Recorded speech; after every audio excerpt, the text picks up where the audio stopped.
Shalom saudara, kita bersyukur kita mempunyai Allah yang sangat mengasihi kita. Kita bangga, Dia Allah yang rela berkorban buat kehidupan kita. Kita katakan sungguh bangga Bapa. Haleluya.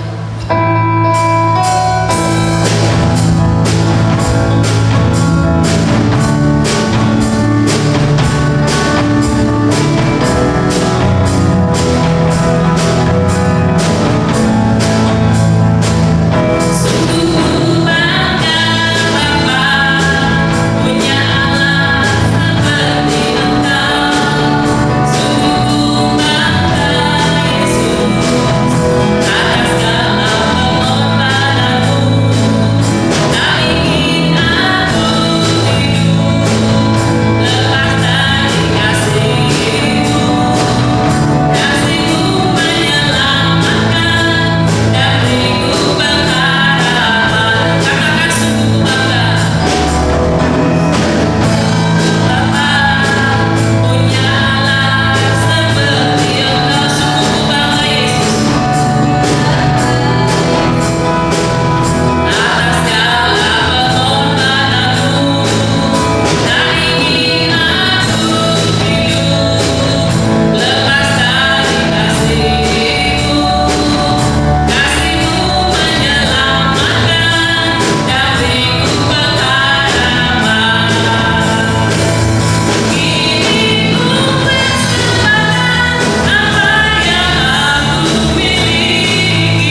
Kita mengasihi Allah. Allah terlebih dahulu mengasihi kita. Haleluya. Kita mempersiapkan hati kita untuk mendengarkan kebenaran dari firman Tuhan. Kalau kasih Allah sungguh telah terbukti ketika Dia membawa anaknya. Haleluya Tuhan.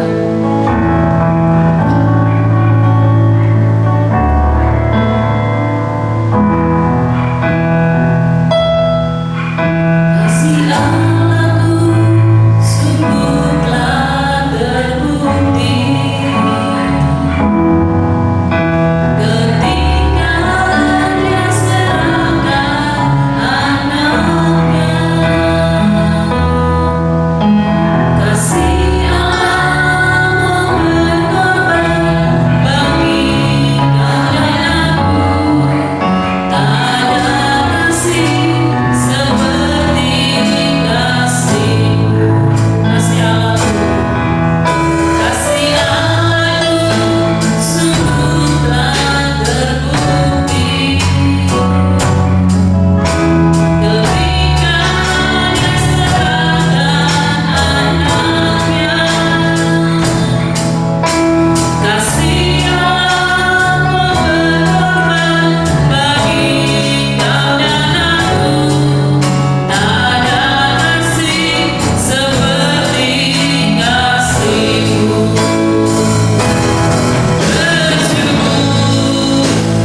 Tuhan Yesus Kristus kami berdoa.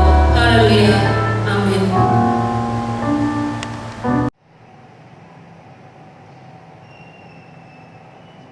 Shalom, jemaat yang dikasihi oleh Tuhan. Saya Pendeta Abraham Suala mengucap syukur kepada Tuhan untuk Tuhan masih memberikan waktu kepada saya untuk menyampaikan firman di gereja ini. Terima kasih untuk Ibu Gembala dan seluruh hamba-hamba Tuhan yang mempercayakan untuk saya dipakai Tuhan menyampaikan suaranya. Bapak Ibu sekalian dikasihi oleh Tuhan, tema kita adalah yaitu selamat. Nah, sekali lagi selamat. Kita suka dengan kata selamat. Apa itu selamat? Selamat adalah suatu ungkapan di mana kita berarti sampai pada tujuan atau tidak mengalami persoalan atau dapat melewati halangan, atau juga selamat di sini adalah yaitu apapun yang kita kerjakan menghasilkan sesuatu yang menguntungkan. Nah, Bapak Ibu yang dikasihi oleh Tuhan, semua orang ingin selamat, ya. Baik masalah karya kita lakukan tanpa halangan dan menghasilkan yang baik untuk kita. Baik soal berkeluarga, kita sampai pada menutup mata tidak adanya perceraian. Baik ketika kita sedang membangun ekonomi, ya kita tidak bangkrut dan sebagainya. Semua orang ingin selamat, tetapi mohon maaf, kadangkala kita ini hanya terbatas pada pemikiran selamat yang sementara ketika ada di bumi ini. Padahal yang paling dibutuhkan dan diharapkan dan tentunya yang menjadi keinginan Tuhan Yesus adalah yaitu kita selamat bersama dengan Dia di surga yang mulia. Sobat-sobat yang dikasihi oleh Tuhan, di dalam Matius pasal 24 ayat yang ke-13, Yesus berkata, tetapi orang yang bertahan sampai pada kesudahannya akan selamat. Bapak Ibu sekalian, Matius pasal 24 ayat 13 ini konteksnya membahas tentang akhir zaman. Kapan itu akhir zaman? Kita nggak tahu kapan adanya. Tetapi tanda-tandanya itu sudah ada. Di dalam 2 Timotius pasal yang ketiga ayat yang pertama sampai pada ayat yang kelima, demikian firman Tuhan. 2 Timotius pasal 3 ayat yang pertama sampai ayat yang kelima. Keadaan manusia pada akhir zaman. Ketahuilah bahwa pada hari-hari terakhir akan datang masa yang sukar. Manusia akan mencintai dirinya sendiri dan menjadi hamba uang. Mereka akan membual dan menyombongkan diri. Mereka akan menjadi pemfitnah. Mereka akan berontak terhadap orang tua dan tidak tahu berterima kasih.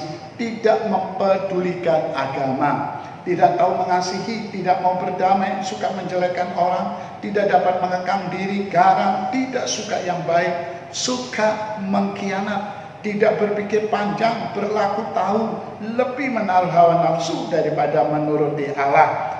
Dan ayat yang kelima, secara lahiriah mereka menjalankan ibadah mereka, tetapi pada hakikatnya mereka memungkiri kekuatannya. Jauhilah mereka itu. Kapan keadaan Yesus datang kedua kali?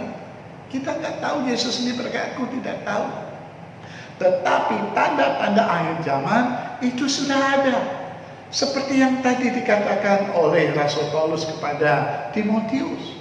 Itu sudah dan sedang terjadi. Kasih sudah meluntur. Ada masalah ini, masalah itu. Orang udah nggak suka dengan keagamaan. Dia membual, memfitnah. Orang tua membawa anaknya masuk ke penjara melalui pengadilan. Si anak membawa orang tuanya masuk penjara melalui pengadilan. Ini di mana letak kasihnya? Ditambah lagi, wah luar biasa, mengerikan. Orang tua membunuh anak, anak membunuh orang tua. Masalah yang sepele. Sobat-sobat, yang dikasihi Tuhan, Bapak Ibu sekalian yang dikasihi Tuhan, hari ini tanda-tanda itu sudah ada. Saya pernah mengajar di sebuah sekolah. Kalau saya ditanya sama murid saya, Pak Abram, Eptanasnya kapan? Eptanas yaitu evaluasi belajar akhir tahun nasional. Ya, Eptanas evaluasi belajar akhir tahun nasional, yaitu selalu misalnya anak-anak kelas 3 itu nasional ya. Saya mengajar di SMP dan tingkat SLTA. Mereka tanya kapan Eptanasnya. Saya bilang begini, jangan bertanya kapan tanggalnya, tapi siapkan dirimu, tanya pada dirimu, saya sudah siap belum? Patokannya adalah bahan-bahan yang disampaikan di Eptanas adalah sekian persen, kalau nggak salah berapa ya, mungkin 10% kelas 1, selalu sekian persen untuk kelas 2, dan sekian persen untuk kelas 3. Artinya apa? Ya udah kamu belajar aja, belajar ulang pelajaran yang di kelas 1, kelas 2, dan kelas 3. Sehingga kapanpun akan ada Eptanas, kamu udah siap. Kamu udah siap. Kebiasaan saya mengajar yaitu kalau ulangan ada 2, ulangan yang terjadwal dan yang kedua ulangan mendadak. Di sini juga ada mantan murid saya ya, pasti tahu juga saya itu kalau ulangan kasih ulangan mendadak ya, ataupun ada ulangan yang terjadwal. Mengapa saya ada bikin ulangan mendadak? Karena saya ingin menyiapkan mereka. Ya, tiba-tiba ada ulangan, saya bilang anak-anak buka tasmu, ambil kertas, kita akan ulangan. Yang nggak siap kaget. Tapi yang udah saya kasih tahu, kamu pokoknya kalau pelajaran saya, kamu siap aja. Misalnya bab 4 sudah selesai ini, kita masuk bab 5, kamu baca aja bab 5. Nah, misalnya bab 4, ya udah ulangannya di bab 1 sampai bab 4 yang telah kamu pelajari. Jadi persiapkan diri. Nah, demikian juga kedatangan Yesus. Kita nggak tahu kapan Yesus datang, tapi tanda-tandanya itu sudah ada dan sedang terjadi. Waktu tidak terlalu lama. Pertama kali saya ke Amerika, saya tahun 1999. Ya, orang ngeri pada tahun 2000 karena perubahan karakter untuk komputer. Ya, saya naik pesawat dari Los Angeles ke Hawaii, ya, lalu pas itu pergantian tahun, itu tiket murah harganya, karena agak ngeri, gimana bisa merusak nggak komputer gitu. Tapi puji Tuhan nggak jadi masalah, dan sekali lagi di sana ada billboard yang besar tulisannya, ready or not, Jesus is coming. Siap atau tidak siap, Yesus akan dan pasti datang. Seperti saya memberikan ulangan mendadak, ya, saya ingin melatih mental mereka untuk bersiap-siap. Kapan Yesus datang? Bisa ketika rekaman khotbah ini, berarti Anda tidak akan melihatnya, kan? Atau pas Anda lagi dengar khotbah ini. Hari ini ingin saya katakan, siap atau tidak siap, pasti Yesus akan datang. Nah sekarang, Bapak Ibu yang dikasihi oleh Tuhan, tanda-tanda bukan saja sudah, tapi juga sedang terjadi. Nah, mari kita siapkan diri kita untuk menjadi orang-orang yang selamat. Yesus berkata sekali lagi di dalam Matius pasal 24 tadi, ayat yang ke-13. Ini Yesus berkata, tetapi orang yang bertahan sampai pada kesudahannya akan selamat. Nah, di dalam bahasa aslinya kata selamat di sini, itu bukan sekedar membahas tentang kita terselamatkan selama di bumi ini. Artinya kita terhindar dari persoalan-persoalan. Kalaupun kita menghadapi persoalan itu, kita menjadi pemenang. Bisa jadi selamat di sini kita menjadi orang yang berhasil. apa yang kita tuju, apa yang kita inginkan, apa yang kita angan-angankan menjadi kenyataan. Misalnya berkeluarga, misalnya karier, misalnya soal ekonomi. Tetapi kata selamat di sini adalah sozu. Sozu itu artinya bukan saja kita selamat di bumi, tapi lebih menekankan adalah selamat dari hukuman, dari penghakiman. Ibrani 9 ayat 27 di sana dikatakan bahwa manusia akan mati dan setelah itu dihakimi. Nah, kita akan selamat dari penghakiman. Bagaimana caranya? Puji Tuhan, puji Tuhan. Anda dan saya menjadi orang-orang yang luar biasa. Mengapa? Kita sedang di dalam kasih karunia. Kita sedang dalam posisi Tuhan dicari dan mau ditemui. Nanti ada saatnya kita mencari Tuhan dan Tuhan tidak bisa ditemui. Ini adalah zaman anugerah. Alkitab berkata, Yesus berkata, Aku pergi ke surga menyediakan tempat bagimu. Jangan gelisah hatimu, supaya di mana aku berada, engkau berada. Yesus berkata, Akulah jalan, kebenaran, dan hidup. Tidak ada seorang pun sampai kepada Bapa tanpa melalui aku. Dan Alkitab berkata, di bawah kolong langit ini tidak ada nama lain yang di dalamnya ada keselamatan kecuali di dalam Yesus Kristus. Kita menjadi orang-orang yang luar biasa, Bapak Ibu. Kalau saya dan saudara ada dalam kasih karunia, kita mengenal Allah, puji Tuhan. Tapi apakah cukup kita mengenal Allah? Rupa-rupanya orang Kristen banyak yang hanya sekedar mengenal Allah.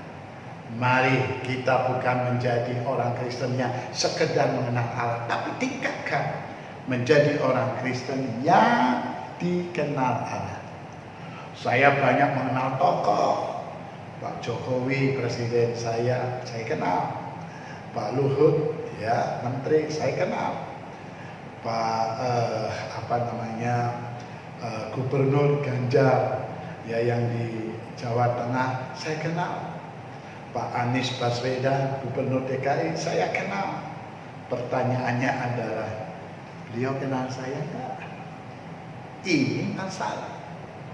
Jangan sekedar kita kenal Yesus, tapi Yesus tidak mengenal kita. Bahayanya apa? Nanti satu saat ketika kita mati, lalu misalnya kita ketok pintu surga dibuka dengan pedenya, percaya dirinya kita mau masuk. Yesus bilang begini, siapa kamu? Oh, saya kan anggota gereja ini. Gereja itu terbangun karena saya ikut menyumbang. Saya lakukan ini, saya pelayanan ini. Yesus berkata, inyalah, aku tidak mengenal engkau. Oh, aku bernubuat ini. Aku tidak mengenal engkau. Aku lakukan ini. Inyalah, hai engkau yang jahat. Aku tidak mengenal engkau. Hal yang paling mengerikan dalam hidup saya adalah yang saya tidak mau saya alami.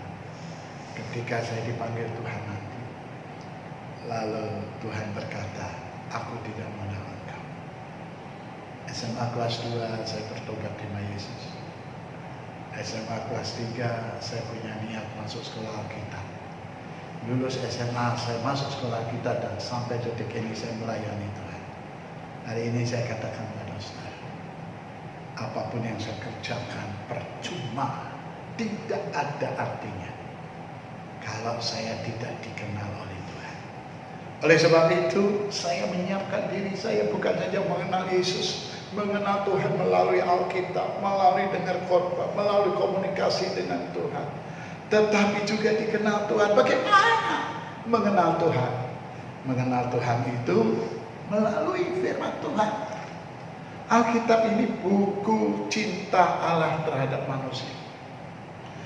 Perbuatan-perbuatan Allah dicatat oleh Alkitab, penulis-penulis Alkitab ini. Bahkan kasih Allah yang tertinggi, Allah datang jadi manusia dalam diri Yesus Kristus, mati, bangkit, dan pergi ke surga untuk kita. Kita tahu siapa Allah dari Alkitab. Kita mengenal Allah dari Alkitab. Maka janganlah tinggalkan pembacaan Alkitab. Oh, kalau baca novel sehari ingin cepat selesai. Baca Alkitab baru 2 ayat, udah ngantuk. Hari ini saya katakan, mengenal Allah dengan cara apa? Baca firman Tuhan, Alkitab ini. Yang kedua, kalau kita misalnya mau dikenal Tuhan, yang pertama kan mau mengenal Tuhan, caranya itu membaca firman Tuhan. Kalau mau dikenal Tuhan gimana? Kalau mau dikenal Tuhan adalah yaitu mari kita mengaku dengan mulut dan percaya dalam hati Yesus adalah Allah yang datang jadi manusia yang menebus dosa saya dan saudara. Ketika kita berkata ini aku Tuhan, ampuni dosa-dosaku. Ini aku Tuhan, ampunilah dosa-dosaku. Ini aku Tuhan, ampunilah dosa-dosaku. Disitulah ketika kita sungguh-sungguh membuka hati kita menerima Yesus, maka kita dikenal oleh Allah. Kita ada di dalam Dia. Ya, sekali lagi di dalam Dia. Allah bukan bagian hidup kita, tapi kita bagian sepenuhnya dari Allah. Ada orang misalnya ini bundaran 0, oh ya bundaran, dan ini ada bundaran lagi, nah, seperti begini. Dalam matematika namanya integral. Allah bukan bagian hidup kita, tapi kita adalah bagian sepenuhnya di dalam Allah. Maka di dalam Allah itu ini lingkaran kecil, ini kita, dan ini lingkaran besar adalah Allah. Pertanyaan saya Bapak Ibu sekalian, sudahkah saya dan saudara selamat? Bukan saja mengenal, tapi dikenal Tuhan. Ayo, semuanya yang hadir di sini, ya, semuanya yang mengikuti acara ini, ayo, bukan sekedar kita mengenal Allah dengan membaca Alkitab, mencintai firman-Nya. Tiap hari kita baca. Ingin tahu siapa itu Allah, bukan saja melalui Alkitab, tapi melalui doa kita, komunikasi pribadi. Kalau Bapak Ibu satu saat udah punya anak, anaknya misalnya bermain di tetangga. Ketika lagi bermain di rumah tetangga, ada salah satu anak menangis. Kalau ada yang menangis, itu anak saya. Kenapa bisa tahu itu tangisan anak kita? Karena kita sudah sering berkomunikasi dan hidup bersama dengan Dia. Sekali lagi, baca firman-Nya, berkomunikasilah dengan Tuhan supaya kita mengenal Allah. Cukup mengenal Allah? Tidak. Tidak cukup kita mengenal Allah. Tidak cukup sekedar kita mengenal Allah. Tapi kita juga harus dikenal oleh Allah. Supaya nanti ketika kita dipanggil Tuhan, Dia berkata, selamat datang hambaku yang setia. Masuklah dalam pesta ini. Oh, luar biasa. Tujuan hidup kita adalah selamat di sana, bukan selamat di sini. Bapak Ibu sekalian yang dikasihi oleh Tuhan, pertanyaan besar. Boleh saja saya dan saudara mengenal Allah, tapi apakah kita dikenal oleh Allah? Ayo, buka hati kita, terima Yesus. Kita tidak tahu kapan kedatangan Dia, kapan itu kiamat. Tapi tanda-tandanya sudah ada dan sedang terjadi. Yang seperti tadi tercatat di dalam 2 Timotius 3 ayat 1 sampai yang ke-5. Nanti baca sendiri di rumah, dan saudara juga bisa baca di ayat-ayat yang lain mengenai tanda-tanda kedatangan Tuhan. Karena keterbatasan waktu, saya hanya akan memberikan 2 Timotius 3 ayat 1 sampai ayat yang ke-5 tadi. Bapak Ibu sekalian, ayo, saya dan saudara bukan saja mengenal Allah, tapi dikenal oleh Allah. Orang-orang yang dikenal Allah, Yesus berkata, aku pergi ke surga menyediakan tempat bagimu. Suatu saat kita akan mati, tapi kita selamat, zozu, yaitu selamat dari penghakiman. Bapak Ibu sekalian, apa makna firman Tuhan hari ini? Makna firman Tuhan hari ini adalah yang pertama, jangan gelisah takut dengan keadaan dunia ini. Sekali lagi, dunia tidak akan menjadi lebih baik. Kalau saya dan saudara berpikir dunia akan menjadi lebih baik, salah besar. Dunia sedang menuju kehancuran. Yang kedua, ketika kita mengalami hal ini, ingatlah, berjaga-jagalah. Tidak lama lagi Yesus akan datang. Ya, memang dari tahun 1999 ketika saya ke Amerika, yang pertama itu ada billboard besar. Ya, di beberapa tempat, kebetulan saya 7 minggu di sana, pindah-pindah tempat setiap minggu. Dan apa yang terjadi? Ada billboard yang besar. Lalu yang kedua saya ke Philadelphia bagian East, setelah saya ke bagian Barat, California, LA, saya ke New York, Philadelphia, New Jersey, ya, ke Atlantic City, ke daerah-daerah sana, saya membaca billboard yang besar. Ya, ready or not, Jesus is coming. Itu sekitar tahun 2004. Lalu saya datang lagi ke sana. Masih ada tulisan, padahal Yesus gak datang-datang. Jangan melecehkan. Kalau Yesus gak datang, berarti Yesus tidak akan datang. Belum waktunya, dan kita tidak tahu. Saya dulu diajar oleh banyak orang, ya nggak tahu siapa saja yang mengajar, tapi saya punya pemikiran Yesus akan datang tahun 2000. Hitung-hitungannya karena satu hari menurut Tuhan itu 1000 tahun, menurut begini, satu hari menurut manusia, 1000 tahun itu menurut Tuhan. Jadi hitung-hitungannya hari ke-6 kan 6 hari Tuhan menciptakan langit dan bumi ini setelah isinya. Hari ke-7 memberkati. Nah, di situ Yesus akan datang. Dihitung-hitung kenanya nanti tahun 2000 katanya. Karena dari Adam sampai apa 2000, dari ini sampai ini 2000, dan pada akhirnya pas tahun 2000 kan 6 begitu ya. Tahun 2000 Yesus akan datang, tapi nggak datang juga. Ya, kadang-kala saya ngeledek murid saya kalau mau ulang mendadak. Anak-anak, ya, masukkan tas di laci, ambil kertas dan pulpen. Tulis, jangan banyak ribut. Tulis, oke?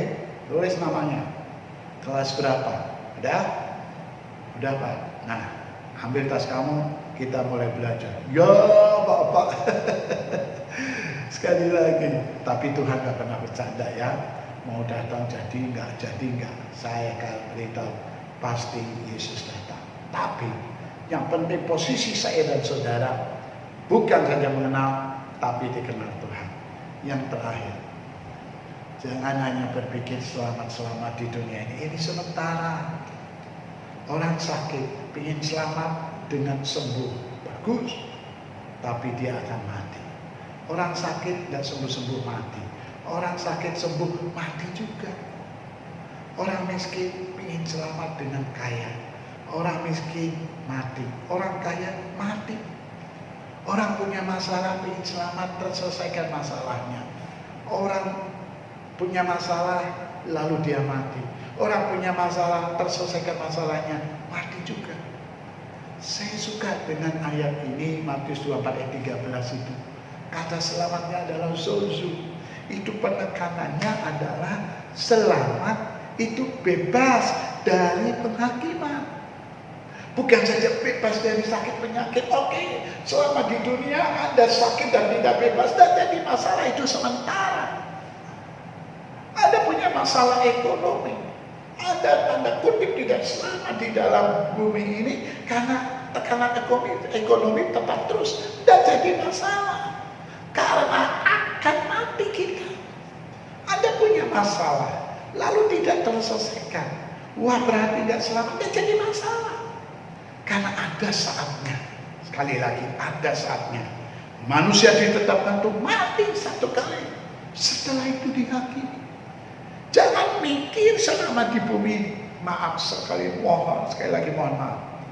Orang pikirnya, otaknya yaitu aku ingin selamat cuman di bumi ini. Mulai sekarang dirubah mindset cara berpikir kita. Tuhan, aku ingin selamat, bebas dari penghakiman. Kalau di bumi ini Tuhan memberikan saya selamat dari sakit sembuh, puji Tuhan. Karena aku sakit sembuh mati, aku sakit nggak sembuh mati. Kalau Tuhan membuat saya selamat dari tekanan ekonomi lalu bebas, oke, puji Tuhan. Karena ada orang punya tekanan ekonomi mati, punya tekanan ekonomi lalu bebas, mati juga. Ada orang punya masalah, selamat, dapat menghindari dan menyelesaikan masalah dengan baik, puji Tuhan. Tapi sekali lagi dia akan mati. Seperti orang punya masalah nggak selesai mati. Ayo Bapak Ibu sekalian, biar saya dan saudara bukan saja mengenal dikenal Tuhan. Ini yang lebih penting, otak kita berpikir tentang selamat nanti di surga, selamat nanti dari penghakiman. Bagaimana caranya? Sekali lagi, menerima Yesus sebagai Tuhan dan Juru Selamat. Dan Yesus berkata, orang yang bertahan sampai pada kesudahannya akan selamat. Keselamatan itu bukan saja kita dapatkan, tapi harus dipelihara, harus ditumbuhkan, dikembangkan. Bukan itu saja yang terakhir, di-sharekan kepada orang lain. Hari ini mungkin Anda selamat mengenal Tuhan dan dikenal Tuhan, tapi bagaimana dengan suamimu, bagaimana dengan istrimu, bagaimana dengan anak-anakmu, bagaimana dengan keluargamu, bagaimana dengan pembantumu, sopirmu, bagaimana dengan rekan-rekanmu ketika mereka sedang berjalan menuju kepada kematian kekal. Ayo sharekan keselamatan ini kepada mereka, sehingga bukan saja kita yang selamat, mereka yang kita kasih juga selamat. Sekali lagi, inilah waktunya yang tepat untuk kita memberitakan Injil, berita keselamatan itu kepada banyak orang. Tetapi sebagai penutup khotbah, jangan menjadi calo. Calo itu, ayo, misalnya di Kalideres, grogol. Yang numpang bus sampai ke Grogol, dianya masih di Kalideres. Jangan cerita tentang Yesus, tetapi dia sendiri tidak terselamatkan. Dan yang terakhir, beritakan Injil, tapi jangan memalukan Injil itu. Ada orang getol memberitakan Injil, tapi tingkah lakunya memalukan Injil itu. Biarlah kita melupakan itu, meniadakan itu.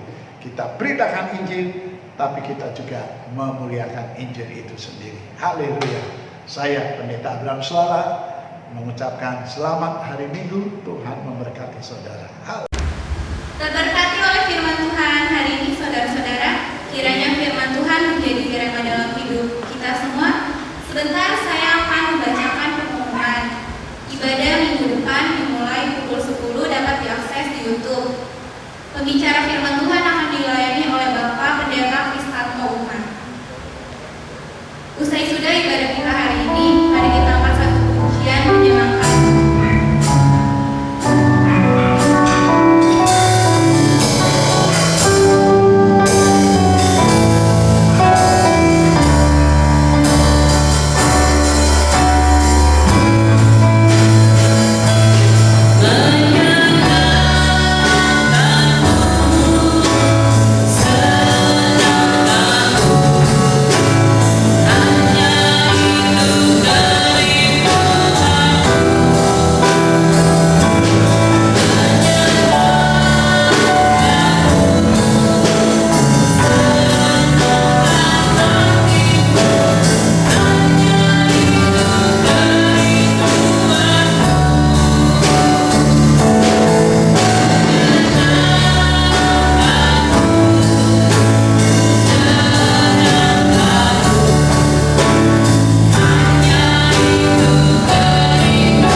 Saudara-saudara yang dikasihi Tuhan, mari kita satukan hati, kita mau berdoa syafaat bagi bangsa dan negara kami.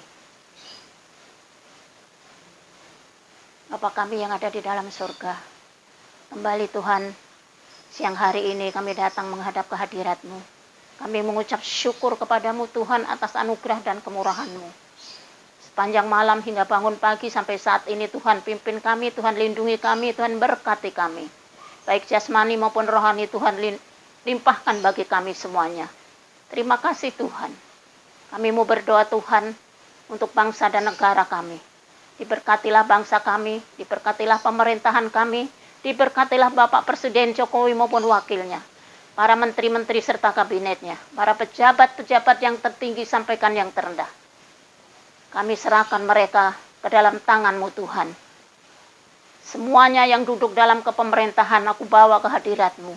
Kiranya kuasa Roh Kudus Tuhan mengurapi mereka, memberkati mereka, sehingga mereka boleh bekerja dengan sepenuh hati mereka untuk menjadikan bangsa dan negara Indonesia ini aman, tentram, damai. Terima kasih Bapa. Terima kasih Tuhan Yesus. Dengan adanya virus corona ini Tuhan, bangsa kami menderita. Bangsa kami mengalami goncangan yang sangat berat. Namun kami percaya Tuhan tidak pernah meninggalkan bangsa kami. Tuhan senantiasa menopang. Terima kasih Bapa, terima kasih. Kami menyerahkan bangsa kami ke dalam tangan-Mu. Biar kuasa Roh Kudus sendiri yang akan membimbing, menuntun, memberkati, memulihkan. Baik itu keadaan bangsa kami maupun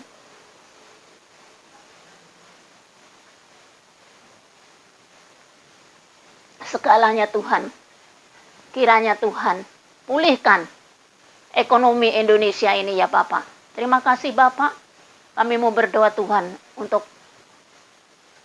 para medis yang saat ini sedang menjalankan tugas mereka, merawat para pasien corona. Tuhan berkati mereka Bapak. Berikan kekuatan kesehatan yang daripada-Mu Tuhan. Agar mereka boleh tetap kuat untuk menjalankan tugas mereka bersama Engkau Bapa. Terima kasih Tuhan Yesus. Terima kasih. Kami mau berdoa juga untuk seluruh rumah sakit yang ada di Indonesia ini. Tuhan, tutup bungkuslah kuasa darah-Mu, lingkupi dengan kepas sayap-Mu Tuhan. Jauhkan dari segala roh-roh jahat yang senantiasa akan menghambat kesembuhan para pasien corona. Di dalam nama Tuhan Yesus Kristus, Tuhan bekerja melalui para medis. Terima kasih Bapak, terima kasih. Kami juga mau berdoa Tuhan untuk saudara-saudara kami yang sakit. Siapapun mereka Tuhan, kami tidak tahu Tuhan. Kami menyerahkan mereka ke dalam tangan-Mu. Yang sakit Tuhan jamah, sembuhkan. Yang lemah Tuhan kuatkan. Yang dalam kekurangan Tuhan berkati. Yang tidak mempunyai pekerjaan Tuhan tolong berikan pekerjaan. Terima kasih Tuhan Yesus, terima kasih. Yang kami tahu adalah Bapak Muksin, suami Mira, yang sakit stroke sebelah kiri, baik tangan maupun kakinya Tuhan. Kami serahkan mereka ke dalam tangan-Mu. Dan saat ini sedang menjalankan fisioterapi dan sinse. Biar kiranya melalui terapi dan tusuk jarum, tangan Tuhan bekerja.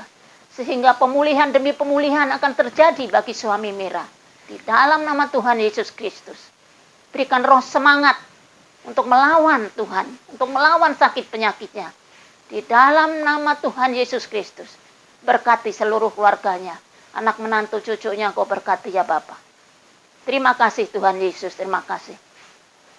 Siang hari ini kami berseru kepadamu. Mohon belas kasihan-Mu dan pertolongan-Mu. Apapun yang terjadi saat ini. Kami percaya itu semua seizin Tuhan. Bapak, di dalam nama Tuhan Yesus, kami mau berdoa Tuhan untuk seluruh keluarga besar Jemaat Gereja Injil Kristus. Dari Ibu Gembala Sulastri Rusli, Bapak Sunardi Rusli sebagai penasehat, Bapak Pendeta Muda, Pak Kristanto dan Bapak Erwan, para ketua seksi Bapak, seksi Ibu, seksi sekolah minggu, para tim musik, pengerja-pengerja-Mu, seluruh Jemaat Gereja Injil Kristus kami serahkan dalam tangan-Mu Tuhan. Berkati mereka Bapak. Kiranya Tuhan, mereka semua boleh setia taat melayani pekerjaanmu, walaupun hanya di dalam ibadah online Tuhan. Biar kiranya mereka boleh bersungguh-sungguh dengan sepenuh hati mereka melayani Engkau. Terima kasih Tuhan, terima kasih. Bapak, kami menyerahkan Tuhan.